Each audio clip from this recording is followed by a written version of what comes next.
Should big tech companies be broken up? Welcome to your essential business briefing. I'm Stephen Carroll.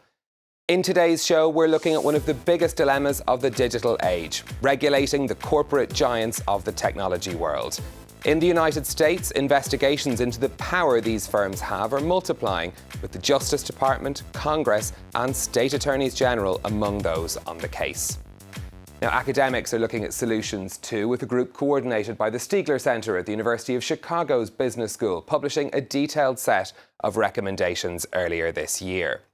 They include forcing digital platforms to allow users transfer their information between competing networks, tougher merger rules in the digital sector, strengthening protection of users and their data, and treating platforms as publishers when they actively promote content. I want to talk more about some of these ideas. Let's speak to Luigi Zingales, who's a professor of finance and economist at the University of Chicago's Booth School of Business. You're also the person who organised that report and conference. Thanks for joining us. This report says that the dominance of these big tech firms in the sector pose a threat to democracy. How so? So it poses a threat in many ways. The digital platforms, like all big firms, are important players in the political market. And generally, political scientists identify the power of a player depending on whether they have either money or ability to set the agenda, like the media, or ability to reach out to the constituency, power to mobilize, like, for example, the National Rifle Association in the United States, or because they are national champions and are important for the defense, like the Boeing industry, or because they're too complex to be understood, and so it's difficult to regulate them. Now, digital platforms are unique in the fact that they combine all these five elements together. They combine the money that JP Morgan can have. They combine the power of mobilization of the NRA. They combine the power of setting the agenda of the New York Times.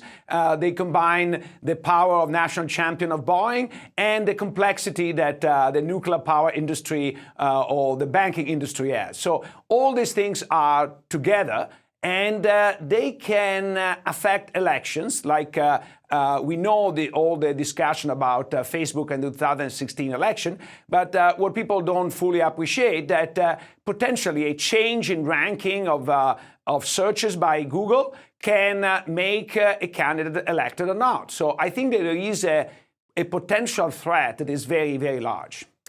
We've had in the past few weeks these announcements of big investigations into the big tech companies, into Google and Facebook in particular. You know, the Justice Department is on it, Congress is on it, the state's attorneys general are on it as well. Do you have the feeling that something's changing in the approach, that there's an appetite for more regulation now, perhaps more than before?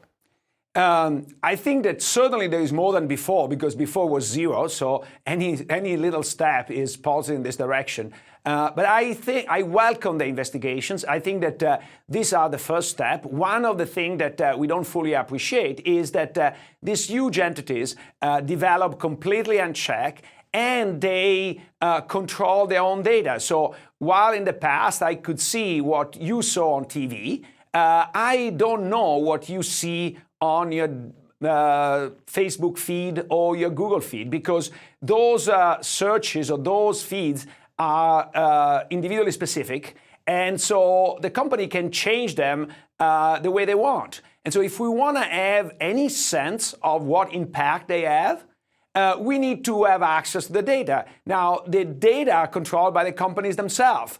Who are going to release them or not, depending on whether it's their interest to release them or not.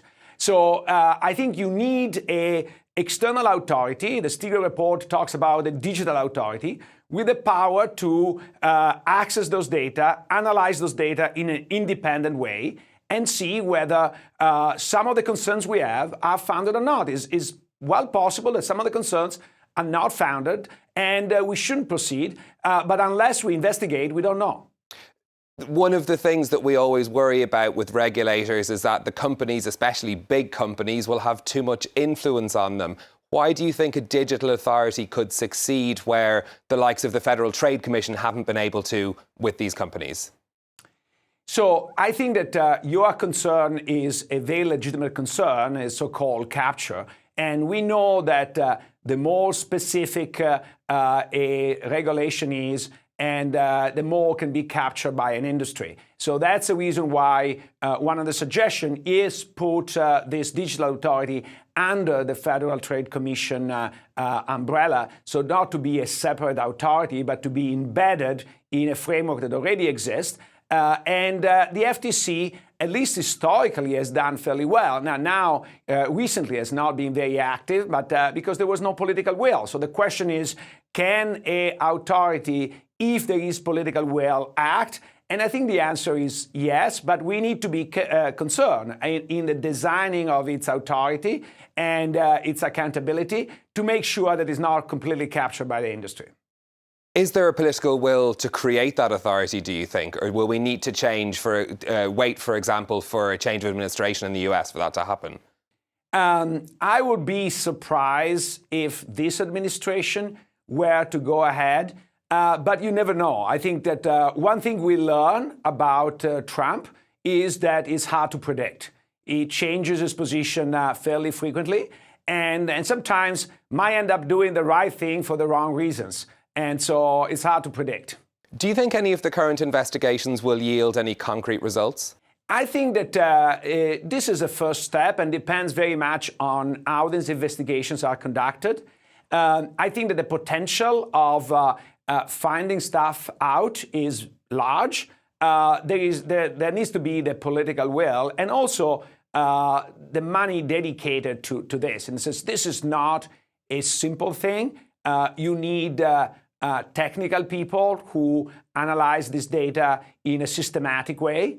I think that the capability exists. And one of the great things about the United States is by being a big and diverse country, there are a lot of people on both sides of every issue. And so there are a lot of competent computer scientists who are worried about this issue as much as I am or other people are. And so I think it's not impossible to recruit them and have this analysis done properly.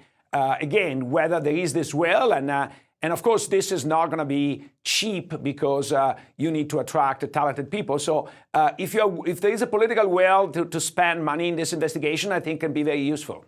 Are there lessons to be learned from the European experience in this area? We know the European Commission has been very active in targeting certain big American companies when it comes to antitrust issues. Do you think that perhaps the US could be learning from Margrethe Vestager and her colleagues?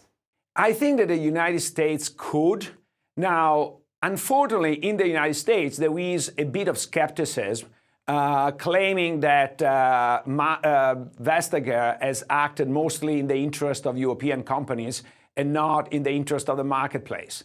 Now, I keep repeating them that if you see the fact that the merger between Siemens and Alstom was blocked, I think is an indication that the Margrethe Vestager was looking at competition, not at the interest of European companies. But there is a lot of skepticism. So I don't think that they will easily import her argument.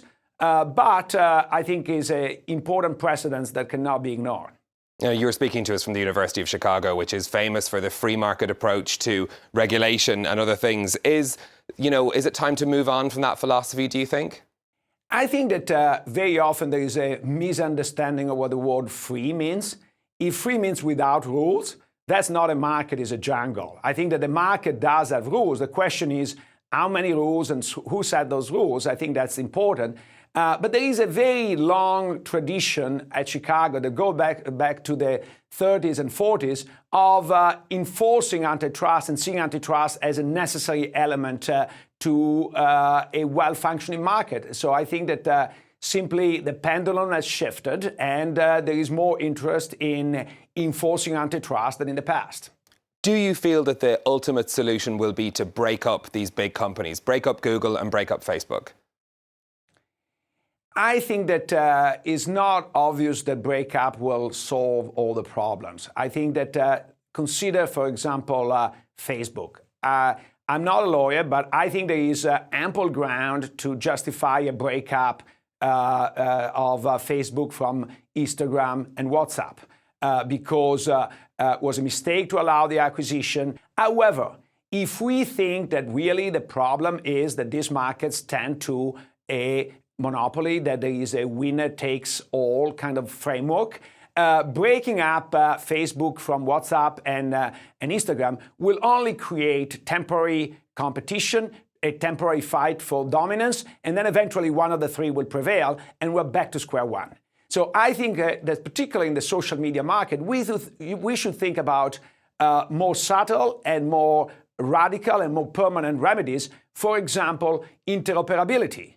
The reason why that market is a winner-takes-all market is because there are very strong network externalities. I want to be in the social media where my friends are.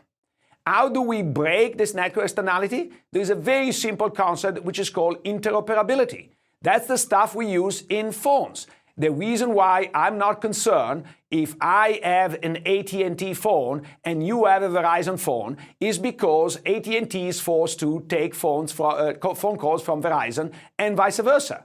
And so competition is possible because network externalities have been eliminated by forcing interoperability. And I think we can do the same with social media, and I think that's a much more powerful and long-lasting remedy. Okay, plenty to watch out for. Luigi Zingales from the University of Chicago's Booth School of Business, thank you very much for speaking to us. Well, we'd love to hear your thoughts on technology and regulation. You can find us on Facebook at France 24 Business, or you can tweet me at NewStephen. Until next time, thanks for watching.